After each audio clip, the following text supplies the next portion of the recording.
श्रीपादराजम शरणम प्रपद्ये. आतापर्यंत आपण कथा ऐकली होती की तिरुपतीला गेल्यावर तेथे शंकर भटांनी ध्यानात बसले व ध्यानामध्ये त्यांना प्रथम तिरुपती बालाजीचं, नंतर त्रिभुवन सुंदरीचं आणि नंतर मग श्रीपाद श्रीवल्लभांचं दर्शन झालं. ते 16 वर्षांचे श्रीपाद श्रीवल्लभ होते. त्यांच्या ध्यानात त्यांचे दर्शन झाल्याचं त्यांच्या शेजारी एक पुरुष आला. तो शनिदेव होते आणि ते श्रीपाद श्रीवल्लभांना म्हणाले की यापुढे आता शंकर भटाची 7.5 सुरू होणार आहे, तर त्याच्या प्रारब्धाप्रमाणे त्याला आता भोग भोगावे लागतील. त्यावर श्रीपाद श्रीवल्लभ काय म्हणाले की तू तुझ्या ह्याच्याप्रमाणे तुझे कार्य कर, त्याला जो काही हे असेल त्याच्या प्रारब्धाप्रमाणे जो काही त्याचे भोग असतील ते भोग आणि त्याचे रक्षण करण्याचे काम मी करीन, असे त्यांनी त्याला सांगितले. त्यानंतर श्रीवल्लभांच्या ध्यानामध्ये शंकर भटांचे काही लक्ष लागेना व ते तेथून निघाले व तिरुपतीस जाण्यास निघाले. वाटेत ते त्या विचाराने कसेही चालत होते. तेथे त्यांना एका न्हाव्याने पकडले व त्यांना सुबैया म्हणून पकडून सुबैयाच्या घरी नेले व पुढे सुबैयाच्या घरी मांत्रिकाळावर जे काही झाले ती कथा आपण आता ऐकली होती. पण मांत्रिकाच्या त्रासातून सुबैयाच्या आई वडिलांना सोडवण्यासाठी त्यांना म्हटले शंकर भटांनी की मी तुमच्या मुलाप्रमाणेच वागेन. त्यानंतर त्यांचा इलाज सुरू झाला. ते पुढे म्हणतात, माझा इलाज सुरू झाल्यानंतर 7व्या दिवशी माझी सेवा करणाऱ्या सुबैयाच्या पत्नीला म्हणालो, माझ्या बाबतीत तू काय समजते? मी खरा सुबैयाच आहे यावर तुझा विश्वास आहे का? त्यावर ती म्हणाली, मी 2 वर्षाची असताना माझे लग्न झाले. आता माझे वय 22 वर्ष आहे. आपण माझे पती आहात की नाही ते त्या परमेश्वराला माहीत, दुसऱ्या कोणालाही माहीत नाही. नूतन यौवनात पदार्पण केलेल्या कोणताही पुरुष आपल्या पत्नीला पाहून स्थिर राहू शकत नाही. आपण इतका त्रास सहन करून असताना सुद्धा मला पत्नी या नात्याने स्वीकारले नाही. आपण स्पर्श सुद्धा केला नाही. हे सगळे उत्तम संस्कार असणाऱ्यालाच शक्य आहे. तुमच्याविषयी माझे कोणतेच मत नाही. मी माझ्या घराच्या कुळाचाराला अनुसरून सदाचारी जीवन कंठायचे ठरवले आहे. आपण माझे पती असल्यास तुमच्या या चरणदासीला सोडून जाऊ नये. माझा नवरा घरून पळून जाऊन 20 वर्षे झाली. माझा विवाह बालपणातच झाला, तो मला नकळतच. त्या कारणास्तव तुम्ही मला आपली पत्नी म्हणून करू शकता. मी तुमच्या पावलांचे अनुसरण करीन. तुम्ही नेहमी स्मरण करता ते श्रीपाद श्रीवल्लभ कोण, ते सद्गुरू असल्यास या जटिल समस्येचे धर्मसंमतीपूर्वक निवारण करावे अशी त्यांना मी प्रार्थना करीन. तिचे वक्तव्य मलाच योग्य असल्यासारखे वाटले. त्यावर मी म्हणालो, श्रीपाद श्रीवल्लभ साक्षात दत्तप्रभूच आहेत. या कलियुगात त्यांनी अवतार घेतला आहे. ते प्रस्तुत ते कुरवपुरात आहेत, म्हणजे आता ते कुरवपुरात आहेत. आपल्या कल्पनेस अनुसरून त्यांचे वर्तन असते. श्रीपाद श्रीवल्लभांना सद्गुरू या रूपाने आहेत असे ते सिद्ध करतात. छान, तू सुद्धा श्रीपाद श्रीवल्लभांचे नामस्मरण कर. तुला तुझ्या कर्तव्याचा बोध होईल. सगळ्यांना स्वीकार्ह असेल ते उत्तर मिळेल. म्हणजे त्या शंकर भटांनी सुबैयाच्या पत्नी सांगितले की तू पण श्रीपाद श्रीवल्लभांना शरण जा आणि त्यांचं नाम तुला योग्य मार्ग दाखवतील. त्या दिवशी वाड्यात भविष्य सांगणारा एक चांडाळ जंगम शैवपंथी आला. त्या माणसाकडे ग्रंथ होते. त्या परिसरातील सर्वजणांना थोड्याच कालावधीत तो फार आदरणीय झाला. त्याला भेटलेल्या सर्वांना तो भूत, वर्तमान व भविष्याची माहिती सांगत होता. त्याजवळचे ताडपत्र ग्रंथ नाही तर नाडी ग्रंथ असून त्याला रमलशास्त्र असे नाव होते. त्यातील विषय अचूक असून त्यात सांगितलेल्या घटना बरोबर घडतात असे तो सांगत होता. त्याच्या विनंतीला मान्य देऊन तो सुबैयाच्या आईवडिलांच्या घरी आला. त्याने माझ्या हातात थोडा कवड्या देऊन मला त्या खाली टाकण्यास सांगितले. त्यानंतर काही आकडेमोड करून तो ताडपत्राच्या ग्रंथातून एक पत्र काढून ते वाचण्यास सुरुवात केली. प्रश्न केलेला माणूस शंकरभट नावाचा कन्नड ब्राह्मण आहे. श्रीपाद श्रीवल्लभांच्या चरित्राचे लिखाण हा करेल. पूर्वजन्मी हा व त्याचा एक मित्र कुंदकूर या गावाच्या थोड्याच दूर असलेल्या मोगलीचर्ला या ग्रामात जन्मले. जुगार खेळण्यात त्यांची विशेष आसक्ती होती. त्या ग्रामात एक प्रसिद्ध स्वयंभू दत्ताचे देऊळ होते. हा श्री दत्त देवालयाच्या अर्चकाच्या भावाच्या रूपात जन्मास आला. भावाच्या अनुपस्थितीत पूजा व इतर विधी हाच करीत असे. दत्त देवालयात प्रांगणात हा व त्याचा मित्र दोघेही जुगार खेळण्यात मग्न असे. दत्त देवालयाच्या प्रांगणात हा व याचा मित्र दोघेही जुगार खेळण्यात मग्न असत. ही अत्यंत आक्षेपार्ह बाब होती. त्याच्या मित्राबरोबर एके दिवशी खेळताना त्याने विशिष्ट अशी अट ठेवली. त्याने मित्र जिंकल्यास ह्याने ठरवलेली रक्कम द्यावी आणि हा जिंकला तर त्याच्या मित्राने आपल्या पत्नीस याला द्यावे असे ठरले. या कराराला साक्ष म्हणजे दत्तप्रभूच आहेत असे मानून प्रमाण करून खेळण्यास सुरुवात केली. त्यांच्या समक्ष अत्यंत वाईट खेळ चालू असलेला दत्तप्रभूच बघत होते. खेळामध्ये शंकरभट विजयी झाला. शंकराच्या मित्राने त्याच्या पत्नीस त्याला देण्याचे नाकारले. भांडण मोठ्या माणसांपर्यंत गेले. गावातील सुज्ञ लोक एकत्रित जमले व पवित्र अशा प्रत्यक्ष दत्त प्रभूंसमोर एवढे दुष्कृत्य घडले, त्याचा अक्षम्य गुन्हा आहे हेही त्यांनी ठरवले आणि परस्त्रीचा मोह करून तिला वक्र मार्गाने प्राप्त करून घेण्याची इच्छा दर्शविल्याबद्दल शंकर भट्ट हा त्याच्या डोक्यावर गरम गरम तेल घालावे, तसेच खेळामध्ये आपल्या पत्नीला पणाला लावलेल्या त्याच्या मित्राला नपुंसकपणा येण्यासारखे अंग छेदन करावे. ते असे केल्यानंतर दोघांना ग्रामातून बहिष्कृत करावे असा न्याय सुज्ञांनी दिला. त्यांच्या न्यायाची अंमलबजावणी करण्यात आली व शंकर भटाने त्याच्या पूर्वजन्मी थोडा काळ दत्तसेवा केल्यामुळे त्याला या जन्मी दत्तभक्त म्हणून हा जन्म प्राप्त झाला. त्याचा मित्र सुबैया या नावाने शौर्य कर्म करणाऱ्यांच्या घरी पवित्र अशा तिरुपती क्षेत्रात जन्मला. त्यांचे मन चंचल झाल्यामुळे वेडा होऊन लग्न झाल्यानंतर पळून गेला. सुबैयाची पत्नी निष्पाप आहे. तिच्या पातिव्रत्याच्या प्रभावाने सुबैयाच्या मनाची चंचलता कमी होऊन हे रमलशास्त्र ऐकल्याच्या दुसऱ्या दिवशी सुबैया परत येईल. त्या दिवशी शंकरभटाची सुटका येईल. शंकरभटाला आलेली 7.5 श्रीपाद शिवल्लभांच्या अनुग्रहाने त्याला वर नमूद केलेले त्रास सहन केल्यावर 7.5 दिवसातच निघून जाईल. भगवंताला साक्ष ठेवून अनुचित संकल्प केल्यास, अधर्म केल्यास दत्तप्रभूंकडून कठीणातील कठीण शिक्षेस पात्र होतात. सुबैयाचा मनचंचलतेचा परिहारास्तव शंकरभट्टाला पुण्यातील थोडा भाग चित्रगुप्ताने सुबैयाच्या खात्यात स्थलांतरित केला. कर्माचा प्रवाह अत्यंत सूक्ष्म रीतीने काम करीत असतो. ह्या सत्याची जाणीव ठेवून जीवाने सदैव सत्कर्मच करावे. पाहिलं, आपल्या जीवनात घडणाऱ्या कोणत्याही घटना या कारणाशिवाय घडत नाही. तर आता शंकर भट्ट यांच्या पूर्वीच्या जन्माची कथा इथे आली. शंकर भट्ट पूर्वीच्या जन्मी एका दत्तभक्त मंदिराच्या पुजाऱ्याचे लहान बंधू होते आणि त्यांचा मित्र सुबैया हा पूर्वीच्या जन्मी त्यांचा मित्र होता. ते दोघ जण जुगार खेळायचे. मोकळ्या वेळेत ते त्या दत्त मंदिरातच जुगार खेळत असत. दोघांनाही जुगाराचे व्यसन असते.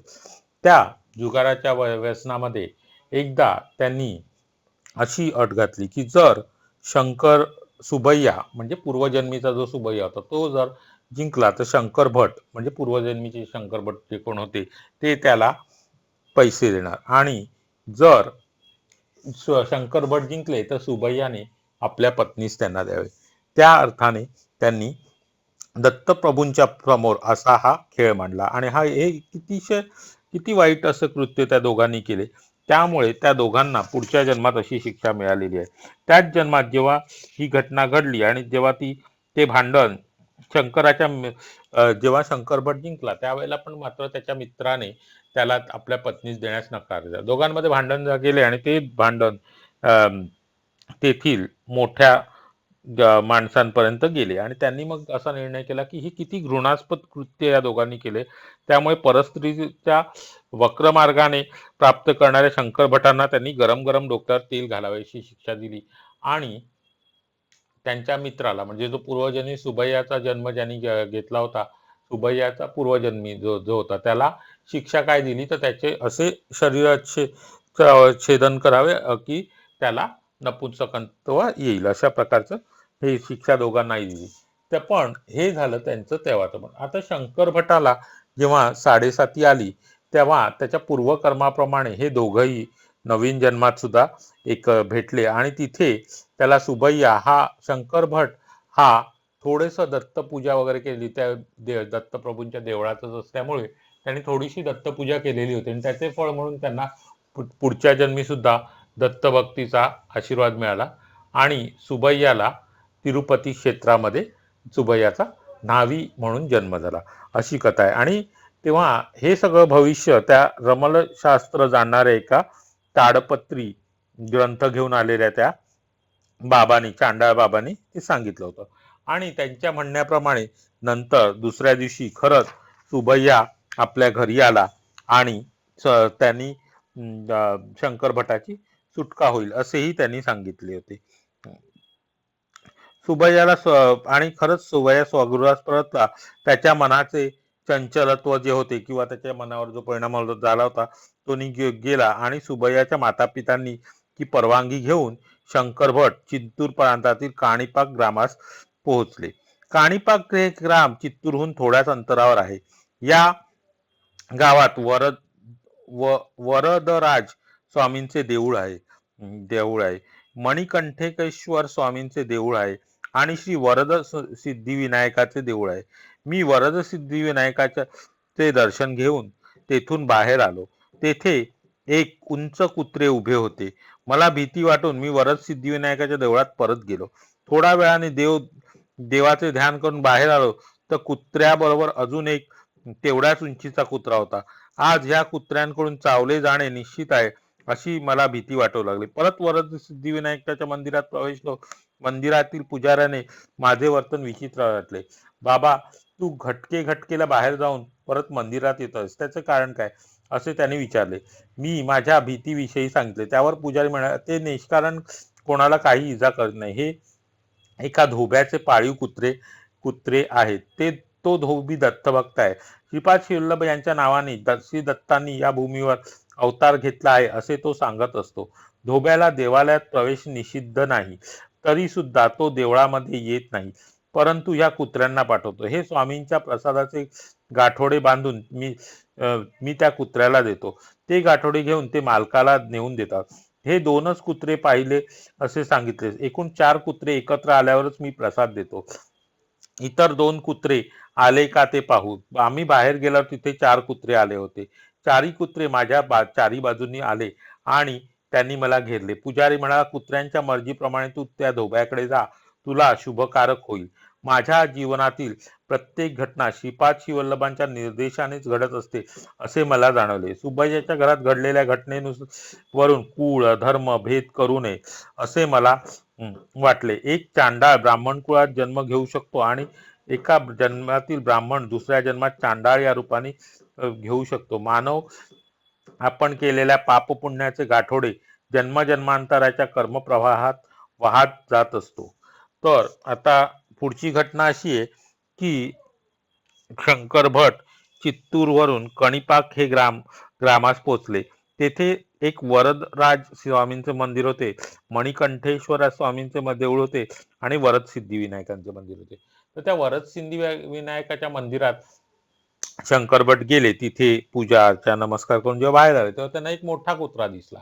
आता हा मोठा कुत्रा पाहिल्यावर ते जरा घाबरले की हा 7:30 तर सुरू होती, हा कुत्रा आपल्याला चावणार, म्हणून ते पुन्हा देवळात गेले. थोड्या वेळाने परत आल्यावर त्यांना 2 कुत्रे दिसले आणि ते असे आतबाहेर करतायत. हे पाहून तिकडचे पुजारी त्यांना काय म्हणाले की, बाबा रे, तू का असं आतबाहेर करतोस. तेव्हा त्यांनी सांगितलं की ते 2 कुत्रे आहेत. तर म्हणे हे कुत्रे कोण आहेत. तर हे इथल्या एका धोब्याचे पाळीव कुत्रे आहेत आणि ते इथे आलेले ते कोणाला इजा करत नाहीत.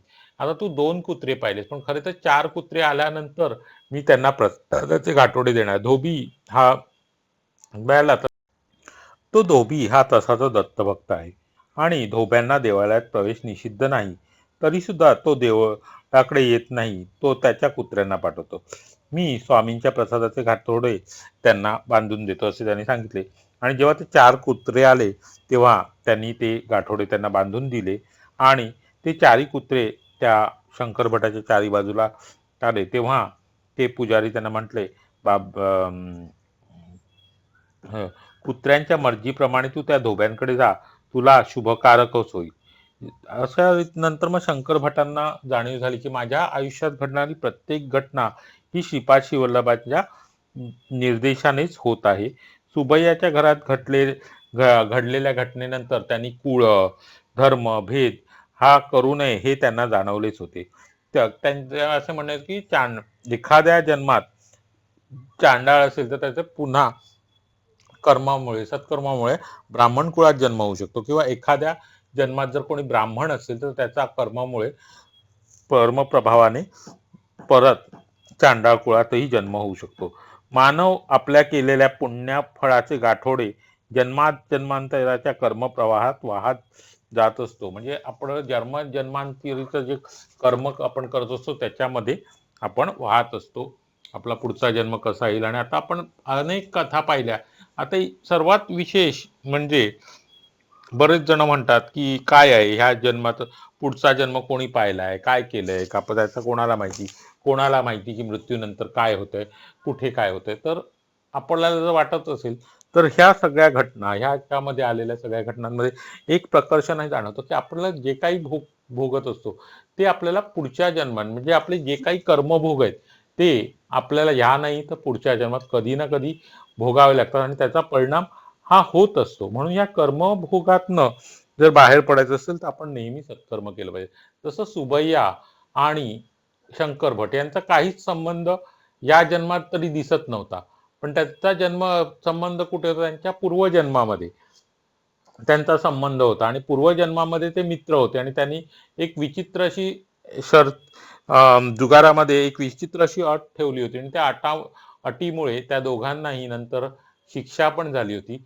पण त्यांचं ते पूर्वकर्म, ज्या वेळेला शंकर भट हे त्यांच्या मित्राच्या पत्नीला उपभोग घेण्याची इच्छा त्यांनी धरली होती. आणि आता असं झालं की सुबैयाने आपल्या पत्नीस तेव्हा लावले सुद्धा होते पणाला. जेव्हा शंकर भट जिंकले तेव्हा त्यांनी ते नाही म्हटले. तर इथे त्या कर्मदोषामुळे सुबैयाला लगेच अस्थिरता आली, मन चंचल झाले आणि तो घर सोडून निघून गेला. आणि लोकांनी शंकर भटांनाच तिथे सुबैयाच्या जागी आणून ठेवले. पण म्हणतात ना कर्मप्रवाह, शंकर भटांचे आधीच्या जन्माचे कर्म आणि या जन्माचे कर्म खूप वेगळे होते. त्यांना सत्सद विवेक बुद्धी होती. त्यामुळे त्यांनी परस्त्री ही माते समान असते या विचाराला धरून त्यांनी त्या स्त्रीचा नेहमीच आदर केला. तर कर्मधर्म संयोगाने शंकर भट 7.5 फेऱ्यातून सुद्धा बाहेर पडले. पुढे ते वरसिद्धी विनायकाच्या देवळात गेले आणि तिथून त्यांना ते कुत्रे त्याच्या मालकाकडे म्हणजे धोब्यांकडे घेऊन गेलेले आहेत. आता हा धोबी कोण, त्याचा शंकर भटांशी काय संबंध, तर ह्या भक्त धोब्याबरोबर संपर्क आल्यावर पुढे काय घडणार आहे ही कथा आपण पुढच्या भागात ऐकणार आहोत. तर आता आपण ही कथा इथेच संपवू द्या. श्रीपादराजम शरणम प्रपद्ये. श्री स्वामी समर्थ. जय जय स्वामी समर्थ. दिगंबरा दिगंबरा श्रीपाद वल्लभ दिगंबरा, दिगंबरा दिगंबरा श्रीपाद वल्लभ दिगंबरा.